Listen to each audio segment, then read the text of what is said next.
My life just hummed along. Not perfectly happy, perhaps, but it was mine, and it felt stable. I'd settled into this comfortable routine with my husband, a sense of security wrapped around me, a trust in the long-term rhythm of our life together. It was just another Tuesday, an utterly mundane afternoon, the kind you never remember until something completely shatters it. I was probably just sipping my tea, maybe even humming along to a song on the radio, completely oblivious to the earthquake that was about to hit. It's funny, isn't it, how one moment can change everything. One minute you're feeling safe, grounded in your own home, and the next, the very ground beneath your feet just vanishes. I had no idea that the calm before this storm was so incredibly, profoundly calm. My world felt predictable, a cozy blanket, and I had absolutely no inkling that it was about to be ripped right off me, leaving me exposed and freezing. Then, my phone buzzed. Just a little vibration, nothing ominous, certainly nothing to prepare me for the icy words that would appear on the screen. I picked it up, probably with a smile, expecting a grocery list or a joke. But then I saw it, stark and cold. Get your things and leave. I have a new girlfriend. It hit me like a physical blow, a punch right to the chest that stole my breath. I felt the air leave my lungs, my heart suddenly hammering against my ribs, a frantic, desperate rhythm. Shock, disbelief, a profound, searing betrayal. My mind just couldn't process it. I read the words again, and then again, willing them to change, to be a prank, anything but the brutal truth they presented. But they stayed there, unblinking, mocking. It was so impersonal, so dismissive. My husband, the man I'd built a life with, had just discarded me with a text message. The humiliation was immediate, a hot flush spreading across my face. I tried to call him, of course. My fingers fumbled, desperate for answers, for any explanation that wasn't this cruel. But he didn't answer. Or maybe he did, and his voice was so cold, so dismissive, that it was worse than silence. The reality of it slammed into me then. I was being thrown out, summarily dismissed from my own home, from my own life. I grabbed a bag, my hands shaking so badly I could barely pack essentials. It was a blur of motion, fueled by pure adrenaline and a rising tide of tears. That first night away, it was a desolate, empty space. I felt utterly lost, adrift, humiliated. Every shadow seemed to mock me. Every silence echoed the emptiness in my chest. The familiar comfort of my bed was replaced by an alien mattress, and the scent of my home, my life, was gone. I just lay there, staring into the dark, feeling the crushing weight of everything I had just lost. But even then, deep down, a tiny spark of something else, something determined, began to flicker. Finding a temporary refuge was like grasping at a lifeline in a turbulent sea. I landed softly, thank goodness, perhaps on a friend's couch, or maybe in a tiny rented room that felt utterly impersonal, yet offered a much-needed haven. Those first few days were a blur of raw grief, a constant ache in my chest that made it hard to breathe, hard to think. I cried until I felt hollowed out, the confusion a heavy fog that kept me from seeing anything clearly. The sheer shock of it all, the brutal suddenness, was a physical weight I carried everywhere. But then, slowly, almost imperceptibly, something began to shift. The tears didn't come as easily. The confusion started to lift, replaced by a simmering, quiet anger. It wasn't a loud, explosive rage, not yet, but a cold, steady heat beneath my skin. I started replaying that text, those dismissive words, the absolute disrespect of it all. Who does that? Who tosses aside years of shared life with a mere flick of their thumb? It wasn't just the words, it was the entire package. The immediate demand to leave, as if I was nothing more than an inconvenient piece of furniture. And the public admission, the casual way he announced a new girlfriend, as if my feelings, my very existence, simply didn't matter. That's when the true nature of his cruelty, his utter lack of empathy, really solidified in my mind. The shock was finally wearing off, leaving behind a hard, crystalline resolve that began to form, like ice, in the very core of my being. I stopped crying. Instead, I started thinking. My mind, which had been so clouded by pain, suddenly felt sharp, focused. It was as if every tear I'd shed had washed away the illusion, leaving me with a clear, almost surgical view of the situation. I realized that my pain, this immense sorrow, could be channeled into something else entirely. It could be transformed into a strategic fuel, a quiet, potent desire for something more than just survival. I began to meticulously gather information, almost without realizing I was doing it at first. Little details about his finances, his predictable routines, those subtle vulnerabilities he always thought no one noticed.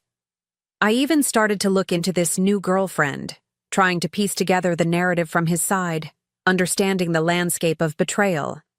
This wasn't about being a heartbroken victim anymore. It was about understanding the battlefield. It felt less like grief and more like preparation. I took the first practical steps, securing important documents, cutting off legal access to joint accounts. Each small action felt like a quiet victory, a subtle regaining of control. These weren't grand gestures, just quiet, calculated moves, like a chess player setting up the opening pieces. I was laying the groundwork, brick by brick, for something much bigger, something that would shift the balance in my favor. And in doing so, I was preparing myself for the intricate dance that was about to unfold. My revenge, if you can even call it that, began to unfold with a chilling precision I didn't even know I possessed. It wasn't about screaming or grand gestures. It was about something far more subtle, a deceptive calm that masked the turmoil still churning inside me. I was careful, meticulously so, to make every action appear accidental, an unfortunate coincidence, or simply the natural consequences of his own carelessness. The last thing I wanted was for him to suspect me. I learned that the most effective sabotage isn't loud, it's a whisper. It was like an art form, really, an intricate dance where every step had to be perfectly timed, perfectly placed. I focused on what I knew he valued most, what truly mattered to him: his finances, his carefully curated professional reputation, his social standing, and yes, even that brand new relationship. These weren't random acts. They were targeted, specific, designed to gently, almost imperceptibly, chip away at his world. I wanted him to feel the slow burn, not a sudden explosion. One of the first things I did was subtly expose his unprofessional behavior to a few key clients. Nothing overt, just a quiet, almost casual mention of a past oversight, a gentle question that planted a seed of doubt. The kind of thing that would lead to lost contracts, but make it look like his own fault, his own slipping standards. I also became quite adept at orchestrating leaks of embarrassing personal details to his social circle. Again, nothing I could be traced to, just enough to fuel whispers and speculation. Then there were the financial records. Oh, the fun I had there, meticulously manipulating things within legal bounds to create tax headaches that would confound even his accountant. It wasn't about stealing. It was about creating a labyrinth of confusion and penalties that would gradually eat away at his sense of control.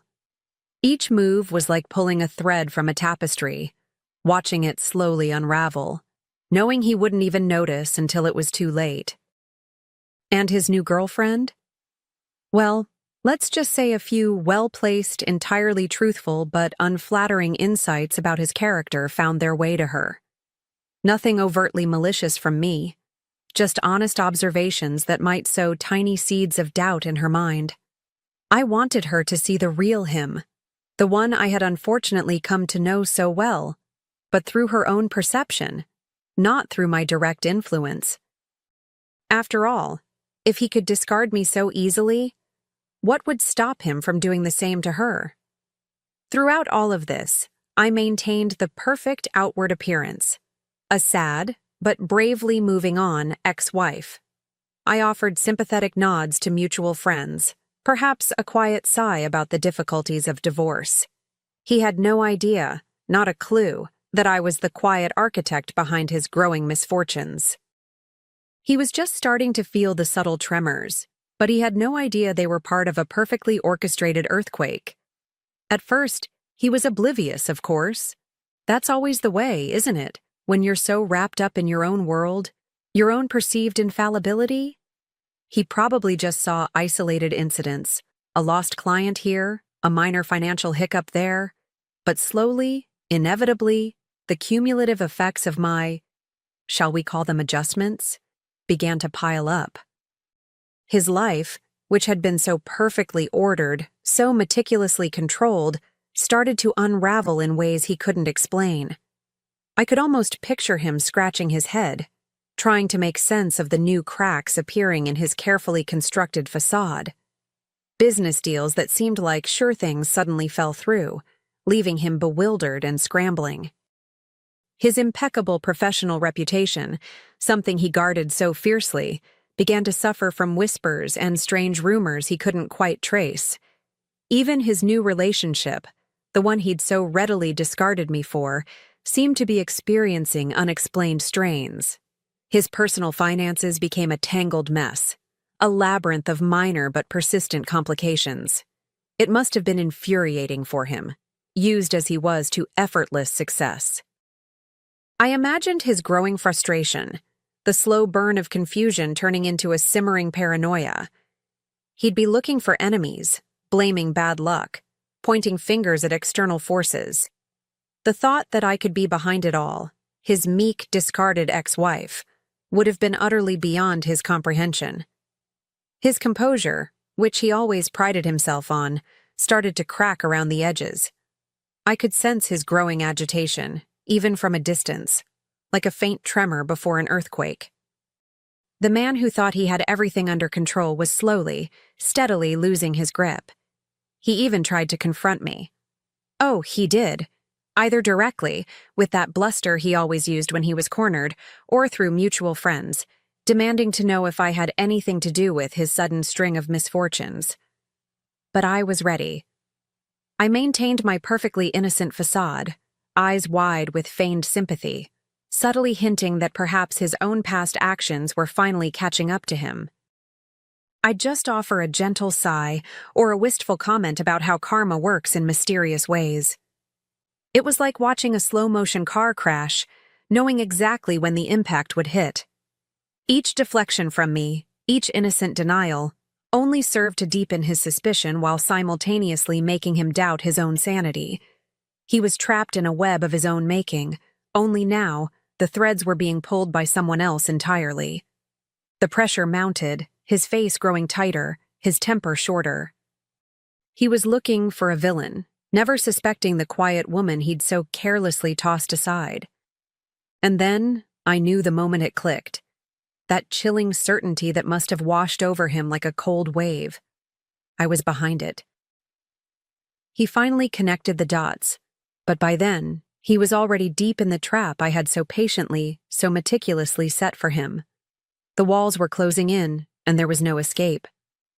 He was beginning to understand that the consequence of his actions wasn't just my pain, but the complete unraveling of his entire world. The real show was just about to begin. The downfall, when it finally arrived, was significant. I saw it unfold from a distance, like watching a slow-motion film of a building collapsing. It wasn't a sudden crash, but a series of escalating tremors that led to a professional scandal, severe financial repercussions, and the complete implosion of his new relationship and social standing. He lost so much, not in one dramatic moment, but in a gradual erosion of everything he valued. And as I watched, a complex mix of emotions washed over me. There was satisfaction, yes, a deep, quiet sense of vindication that settled in my bones. But it wasn't the wild triumph I might have imagined. It was mixed with a profound sense of closure, like finally turning the last page of a difficult, painful book. And beneath it all, a weariness, an emotional fatigue from the journey I'd been on. Revenge isn't easy work, and carrying that burden, even in secret, takes its toll. It wasn't just about his demise. It was about my reemergence. Having achieved what I set out to do, having seen the fruits of my painful labor, I felt a distinct shift within myself. The need for retribution, the anger that had fueled me, began to dissipate. It was as if a heavy weight had been lifted, allowing me to finally breathe freely again. I realized that clinging to that anger would only keep me tethered to him, to the past, and I was ready to truly let go. I started focusing on rebuilding my life, not in reaction to his, but for myself. I was stronger, undeniably wiser, and fiercely independent. The woman who had packed a small bag in a daze of humiliation was gone.